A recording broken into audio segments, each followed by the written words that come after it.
Until I co-founded Translators Without Borders, I spent my whole life almost giving.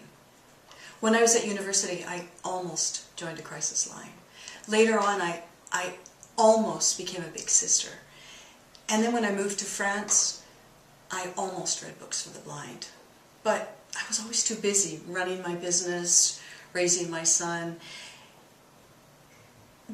Almost giving didn't end until 1993, when our neighbor, Médecins Sans Frontières, or Doctors Without Borders, approached us and asked us for a quote on a translation project.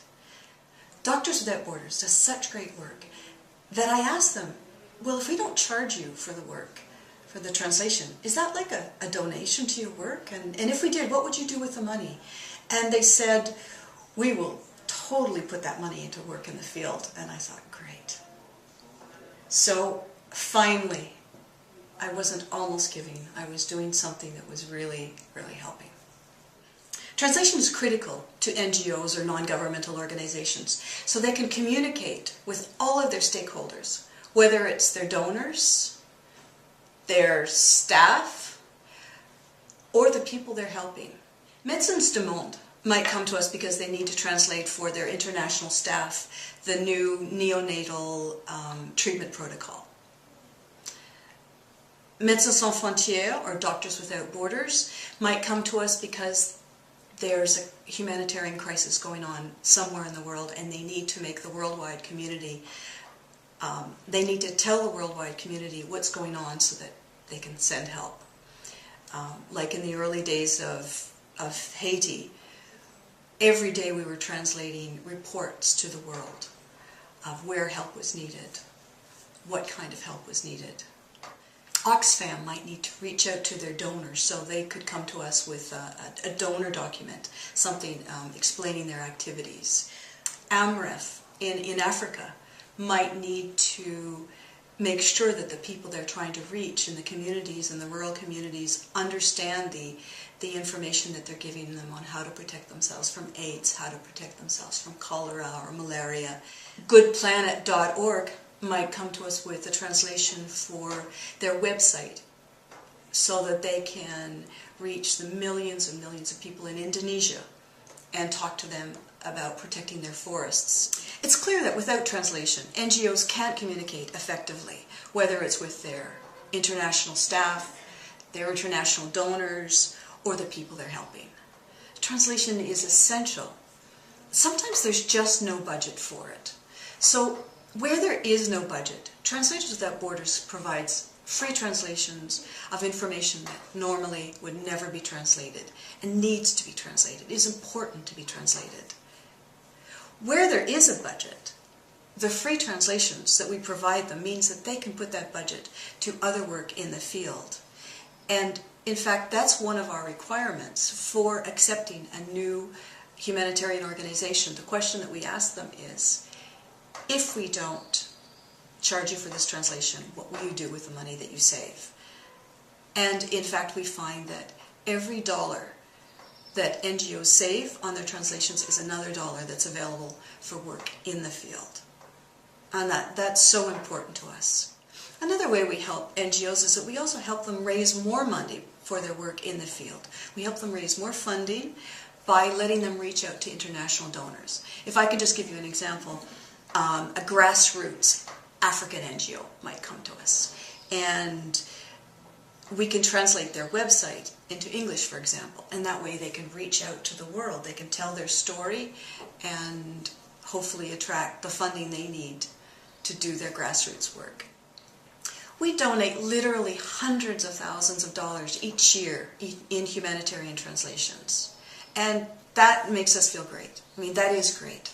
And the volunteers around the world who are responsible for that, the professional translators who give their time at the end of a busy day where they're doing their professional translations, their commercial work, their paid work, to donate time at the end of the day or on the weekends to work for Translators Without Borders is so impressive, and it really helps. It helps NGOs extend their work and do more, which is wonderful. But you know, we are just touching the smallest fraction of the need that's out there.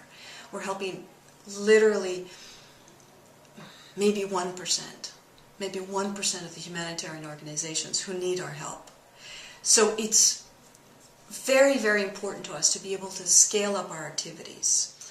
The irony is that on the one hand there's this huge need, huge number of NGOs who need our help, and on the other hand there is a translator community that is so willing to do these sorts of translations.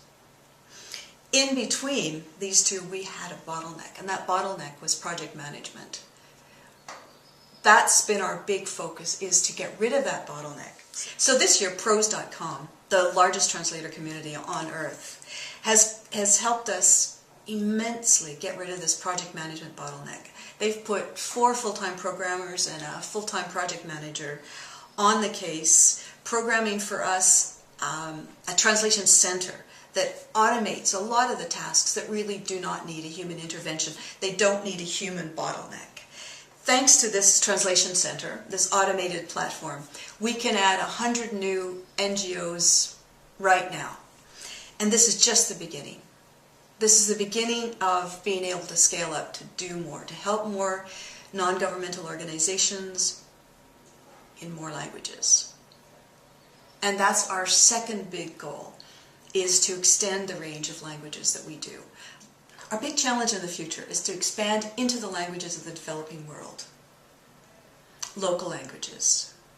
When I was in Kenya in November, I noticed that in the rural villages, where people had a lot of healthcare issues, I saw orphans who were HIV positive, villagers who were HIV positive, adults who were HIV positive, people were malnourished, especially in a season with bad rains. They were subject to so many diseases, cholera and malaria.